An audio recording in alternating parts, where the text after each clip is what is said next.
Assalamualaikum warahmatullahi wabarakatuh.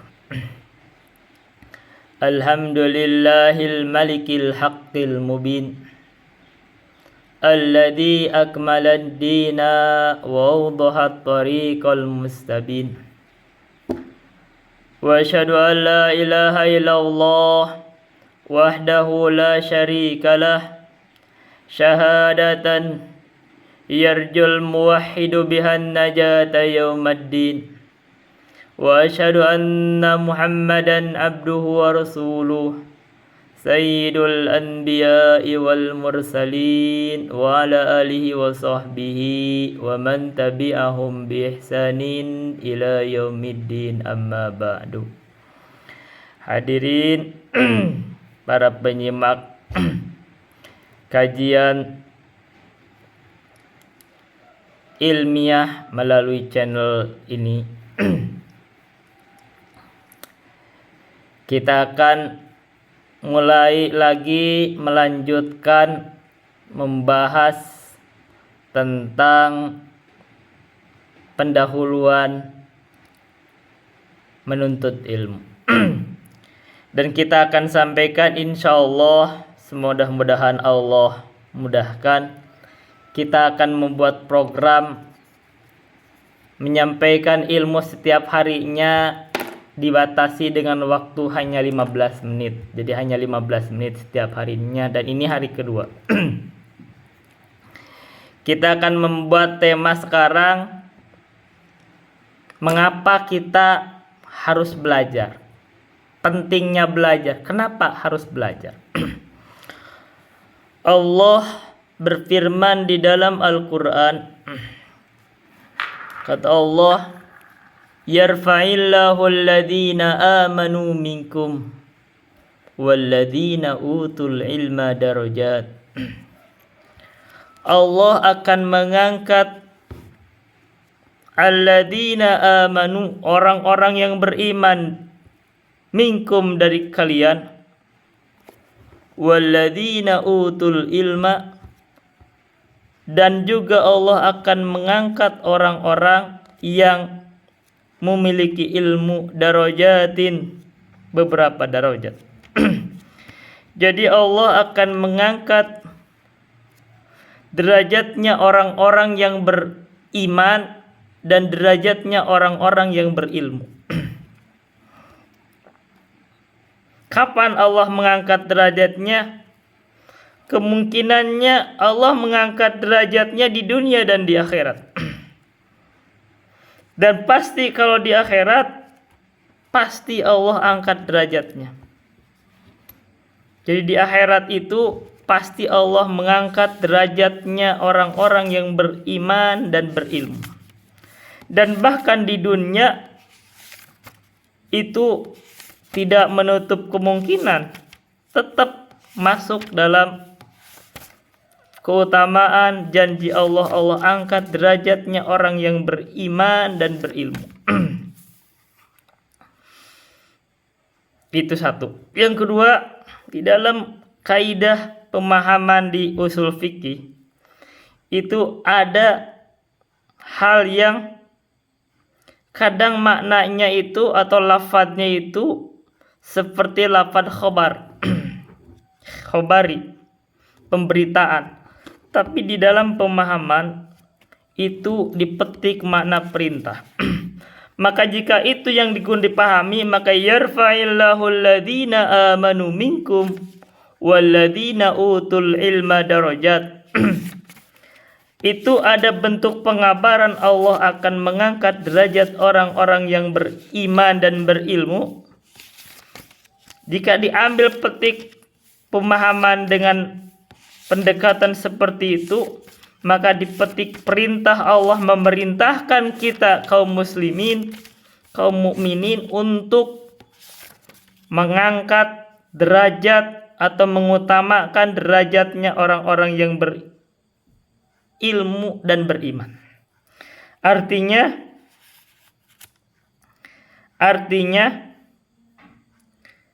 kita kaum muslimin itu wajib menghormati orang-orang yang berilmunya. Ketika orang-orang yang berilmu itu beriman, bertakwa, ada dalam ketakwaannya, maka kita wajib menghormati orang-orang yang berilmunya. Orang-orang yang berilmu, para ulama kita wajib kita hormati. Kenapa? Ini dipetik makna perintah. Jadi kalau kita memahami dari khobar ini sebagai perintah, ada perintah bagi kita untuk memuliakan orang-orang yang berilmu ketika mereka beriman. Dan bahkan di dalam kitab tentang Al-Kabair karya Ibnu Hajar Al-Haytami, Az-Zawajir an Iqtirafil Kabair, itu ada satu ucapan dari Ibnu Hajar Al-Haytami bahwa salah satu dosa besar itu adalah meremehkan orang yang berilmu. Karena itu mengagungkan orang yang berilmu itu bagian dari keimanan. Nah, ini kalau kita mengagungkan, memuliakan orang-orang berilmu itu bagian dari keimanan. Jadi keutamaan mengapa kita penting untuk berilmu, di dalam surah Al-Mujadalah ini Allah berfirman bahwa Allah mengangkat derajatnya orang-orang yang beriman dan orang-orang yang berilmu. Beberapa derajat. Yang kedua Rasulullah Shallallahu Alaihi Wasallam bersabda,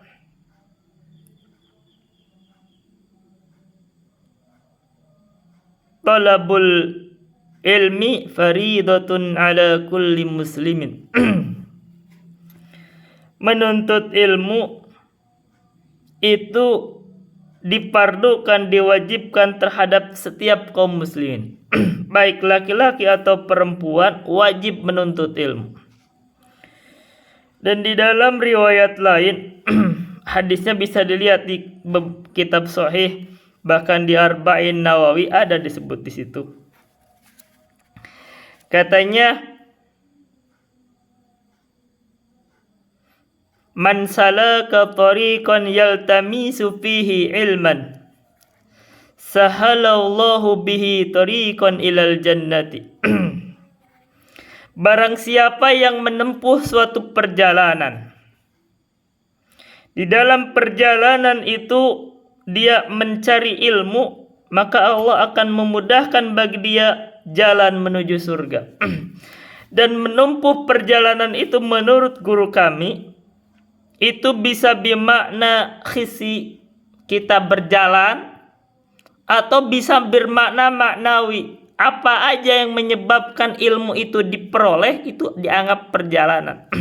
Maka membaca buku, menonton channel, melihat penjelasan dari para ustadz di channelnya, itu bagian dari menempuh suatu perjalanan menuntut ilmu.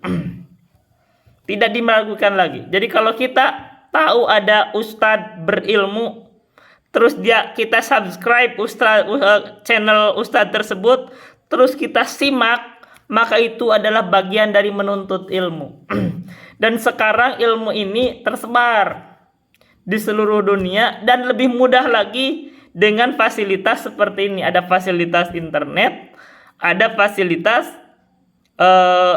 fasilitas YouTube. Kita bisa menyimak ilmu melalui channel di YouTube, dan itu adalah masuk dalam kategori tadi, menempuh suatu perjalanan menuntut ilmu. Dan ini gampang, bisa dari seluruh dunia kita bisa memilihnya. Dan ini salah satu yang untuk saat ini saya tempuh juga. Saya tidak menafikan diri bahwa ini adalah nikmat yang akan Allah tanya. Allah berfirman, "Walatus alun tsumma latus aluna yauma idin anin naim."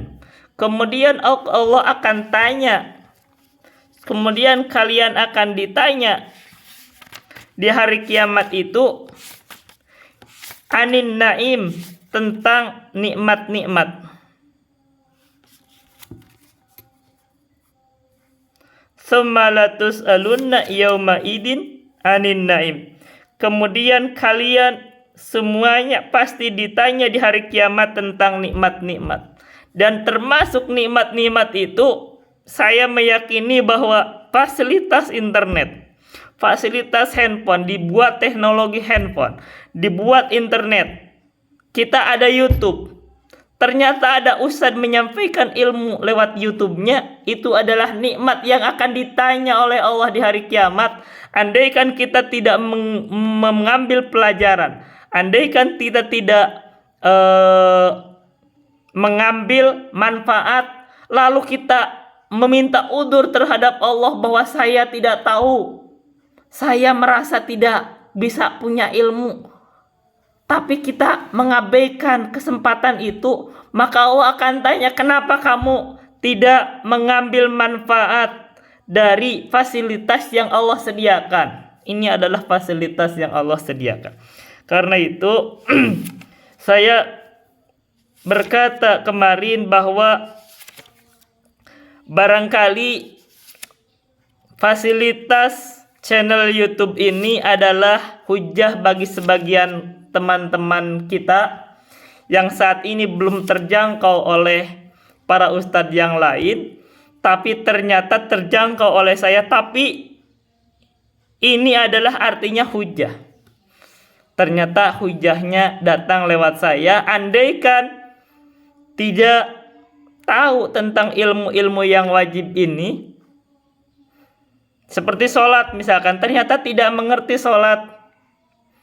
Seperti bacaan Al-Quran, tidak bisa baca Fatihah, padahal kita akan jelaskan di YouTube ini. Dan bahkan ternyata mampu untuk berkomunikasi dengan ustadz yang menyampaikannya secara langsung. Maka itu adalah hujah di hadapan Allah bahwa kamu tidak lagi diberikan udzur. Andaikan nanti di hari kiamat meminta alasan kepada Allah, ya Allah saya tidak tahu, saya tidak ada kesempatan, maka ini adalah penggugur alasan tersebut. Maka itu perlu berhati-hati.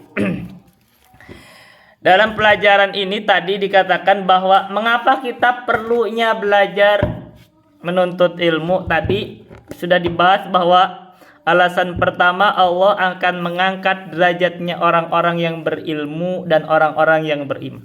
Yang kedua, alasan yang kedua, Rasulullah bersabda bahwa menuntut ilmu itu wajib bagi setiap muslimin. Alasan yang ketiga tadi dikatakan oleh Rasulullah bahwa menuntut ilmu itu diberikan keutamaan, dimudahkan jalannya ke surga. Dan di dalam buku ini namanya Al-Mandumah Al-Mimiyah, ya, fil wasaya wal adabil ilmiyah, banyak keutamaan-keutamaan menuntut ilmu atau banyak keutamaan-keutamaan ilmu yang saya belum bisa sampaikan banyak. Barangkali kita akan bahas juga nanti ini di dalam kitab-kitab. Jadi kita akan bahas barangkali insya Allah kitab ini pelan-pelan tentang keutamaan ilmu. Dan ini adalah salah satu buku di dalam program Mafatihul Ilmi oleh guru kami Al-Ustadz Zulkarnain Muhammad Sunusi. Ini beliau sampaikan. Saya tidak menghafal buku ini enggak, karena ini banyak juga, jadi saya tidak menghafalnya. Tapi saya di buku ini juga ada pelajaran saya di sini di kampung saya, walaupun belum selesai. Dan ada rekaman audionya. Insya Allah saya akan upload di dalam channel yang khusus untuk audio, yaitu Speak Up. Itu saja dulu yang bisa saya sampaikan hari ini. Billahi taufiq wal hidayah. Wassalamualaikum warahmatullahi wabarakatuh.